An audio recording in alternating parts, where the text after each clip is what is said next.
Hey guys, welcome back. I'm feeling a little bit better and I've gotten a lot of sweet words from a lot of people and I'm so grateful for that. Makeup, all that stuff. But I just wanted to do like a first impressions. I really loved doing the first impression I did a while back. If you haven't seen it, I'll link it down below. It's the first impressions of the Benefit Goof Proof Brow Pencil, the Cabral, and the Josie Maran Vibrancy Foundation.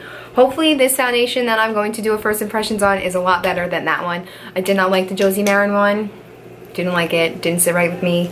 Settled into my pores, my fine lines, everything like that. I was going to film this 2 days ago, like when I bought it, but I was so sunburned. Like I had fallen asleep in the sun, which is, I don't recommend doing that. And I didn't reapply my sunscreen to my face after I got out of my pool. So I don't recommend that either. So I definitely recommend you reapply your sunscreen, even though it says waterproof. Reapply it. But I fell asleep for like 20 minutes in the sun and I got a little bit red. But I did buy something from Sephora that really helped me the past 2 days. And I've been like hydrating my skin like crazy. So I have pretty much hydrated skin right now. I'm gonna stop blabbing now. I bought the Hourglass Vanish Foundation Stick and holy crap, when you friggin' swatch this, you ready? How creamy is that? Oh my god, it is absolutely beautiful. I bought the shade Ivory. Even though I am kind of tan, I can always tone it down a little bit with concealer, or I can always bronze it up, so it didn't really bother me on the color selection. And I also have this. This is the Becca Under Eye Brightening Corrector. I used this a while back. Karina actually used it on me when we did our collab, like on each other, like makeup on each other. And I loved the way it looked. I've literally been meaning to buy it since then, but honestly it just like kind of just slipped my mind, and it was 30 bucks for this like pot. And I'm super like, I have dry skin, and now that I'm sunburned, like my skin is just even drier, so I'm hoping this looks good. So I'm just gonna, you know, first impression on these, even though I've used this before. It was so long ago and someone else did it on me, so now I'm just gonna do it like, you know, comfort of myself. So I'm going to go ahead and apply my primers. So I'm going to go in with my Too Faced Hangover X primer. I've used to love this so much. Again, I feel like they changed like the packaging of it, to be honest. I feel like it's a little bit smaller than it was. But this is so nice and hydrating. So I'm really going to put it right under here, because that's where I'm really most dry. I literally use like 2 to 2.5 pumps of this when I do my makeup, because it's just so nice. I'm putting an extra little pump on my nose and then a little on my forehead. Don't mind this that I got on my face. Even when I'm applying like this primer, I feel like my skin's so dry, but it's getting better. So this is seriously so amazing. It's infused with coconut water and probiotic based ingredients. It's just amazing. It's silicone free. I really love it. I wouldn't use this as my only primer. I'm gonna go in with 2 more. High maintenance, I know, but this is just so nice, especially if you have dry skin. It's really nice. Next gonna go in with my Becca Backlight Priming Filter. I've been using this non-stop lately and I've been loving it. So I'm gonna put about a pump to a pump and a half on my finger, mix it in, and then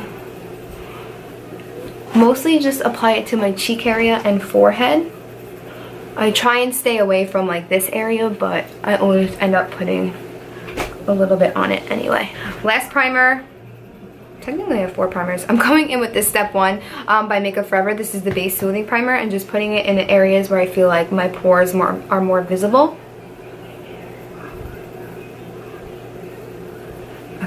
And once you've done that, your primers are pretty much complete, unless you want to be like me and use a primer water too. I'm going in with this one. This is the Smashbox Photo Finish Primer Water. Holy crap, this is amazing. I will link my, I don't even know if my July favorites is going to be up by the time this video is up.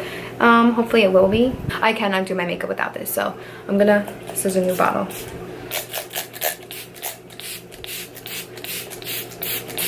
Go ahead and spray my face with that.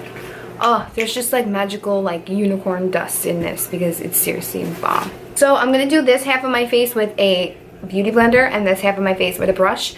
I like 2 brushes. I really like the Morphe M439. Don't judge me. the handle broke off. But who cares? I kind of like it smaller anyway. I like the M439, but I also really love the Morphe E6. So I'm probably going to go in with this one. I like the flat top flat top kabuki, and they're synthetic brushes, both of them. So they're really going to buff out the foundation really nicely. So it's still drying, but I'm going to go ahead and apply it. So I'm going to grab the Hourglass foundation stick. I'm going to put the Becca under eye on first. Just going to like literally go in with, I'm going to go in with the Becca under eye. I'm literally just going to go in with my finger and just put it on, because it's a corrector. I feel like it should go on before your foundation. And I'm just going to put it in this under eye area. Circles are a little bit dark. And I'm going to blend it out with a beauty blender. Honestly, I have no idea if this goes on before or after foundation, but I'm putting it on before, so who cares? Maybe after foundation, before concealer. So I'm going to grab my foundation stick, and I'm going to put about 2 stripes on each side, and then a line like that. Yeah. So I'm going to go ahead and grab my beauty blender, and I'm just going to start blending this in.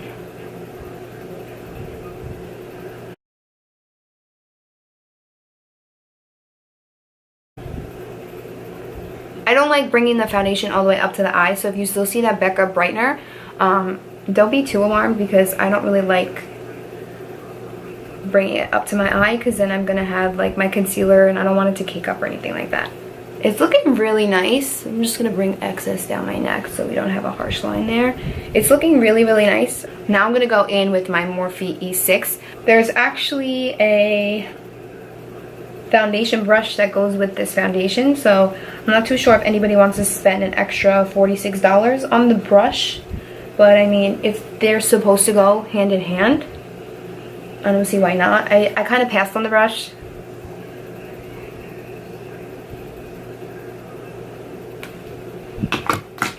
I don't like the way this is sitting on my skin.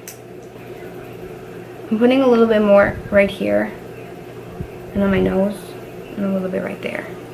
And I'm going to blend it in with my beauty blender. I like it better blended in with my beauty blender,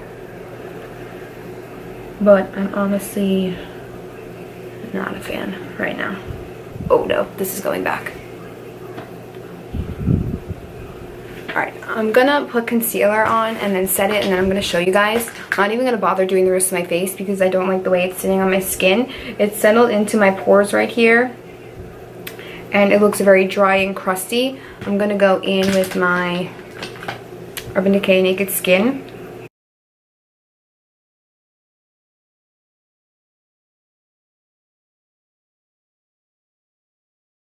Oh my god, no way. I'm not liking this. This is definitely not for dry skin. I'm going to go ahead and set the concealer with my Kat Von D Shade Light. Oh my god, no. Not liking it whatsoever. I'm going to go ahead and zoom you guys in so you could see how terrible this looks on my skin.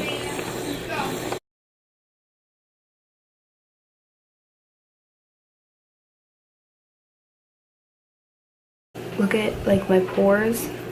Like, I didn't even know I had these dry patches, and I know I am sunburned, but my nose never looks like this with foundation on. Even with my Makeup Forever stick, this never looks like it. I'm like, oh no, this is totes going back. Alright, I put some lipstick on, lip gloss on. Alright, so I'm not even doing the rest of my face because I do not like the way that this is sitting on my skin. I feel like the more product I'm adding on my skin, it's just not a good idea. The concealer, I'm not too sure if it's the Becca, but I've used this before and I really liked it, so I'm gonna keep trying this out, but I am going to return my Hourglass foundation because it's not what I thought it was gonna be. I might go return it actually later because I do not like this. The swatch is really nice on the skin. I definitely feel like this is more toward oilier skin. I definitely think this foundation is more towards oily skin, which sucks because the foundation, like when you swatch it, is so nice and it looks so dewy and creamy, but honestly, I'm not a fan of this whatsoever. You do get quite a bit You get 0.25 ounces for this stick, which is honestly not a lot because this foundation is $46. Again, I don't know if it's gonna look good with like the brush, and honestly I'm just not even a fan of this right now, that I don't even want to keep it in my house. I zoomed you guys in earlier. It kind of like settled into my pores, my fine lines. It clung to my dry patches I didn't really know I had, but I'm not a fan of this. I'm 86ing this foundation. Go ahead, save your $46. Go buy something else that's gonna look good. This does not look good, in my opinion. If you have dry skin and you've used this, please let me know what you guys thought, because right now I do not like it. It's not sitting on my skin very nicely. I feel like my skin looks more mature, if that's like the right word. Like I feel like my skin looks older than my age, if that makes any sense. But I'm not liking this whatsoever. So yeah, that's what I thought about this. Again, I'm gonna keep on using this. If I don't like it, I'm probably gonna you know, get rid of this too. I know I do have dry skin, and I know it's even drier because I did burn, but honestly with all the lotion and the oils and the creams that I've been using, I do have some more hydration in my skin, but honestly this is just not sitting well with me. I definitely think if you have oily skin, this would look great on you, but for dry skin, I'm gonna have to pass. So yeah, I'm sorry. I'm really upset myself because I really had high hopes for this, but it's honestly not that good of a foundation in my opinion, especially if you have dry skin. But yeah, so I'm gonna go return this. Again, I'm gonna keep on trying this out, but yeah. Thank you guys so much for watching. I want to know what you guys thought if you've used this, so please leave a comment down below. If you have a video on it, please link that down below as well. I'd love to hear your review. Let me know what kind of skin type you have. The only good thing about this foundation is that it has like over 20 shades. When I was looking for my shade, there were so many. It took up almost the whole top row of the gondola, which I really appreciate. I really like that. It went from all the way from porcelain to very, very dark skin, which I think is great. They have a great shade range, but that's all I could say about this foundation. Again, it's settling into my fine lines, my pores, everything like that. Like even in the mirror that I'm looking at right now, I see my pores. I never see my pores, but yeah, so that's pretty much it. I will update you guys on the Becca under eye corrector, but for now I am returning this and I'm getting my $46 back. Thank you guys so much for watching. If you like this video, don't forget to give it a thumbs up, and if you guys have any other products you want me to do a first impression on, please leave them in the comments down below as well. And yeah, I will leave all of my other social media links down below so you guys can follow me on there, Twitter, Snapchat, Instagram, all that fun stuff. And yeah, don't forget to subscribe if you aren't already. It just gives you a notification for when I upload a video. Thank you guys so much for watching, and I'll see you all in my next video. Bye!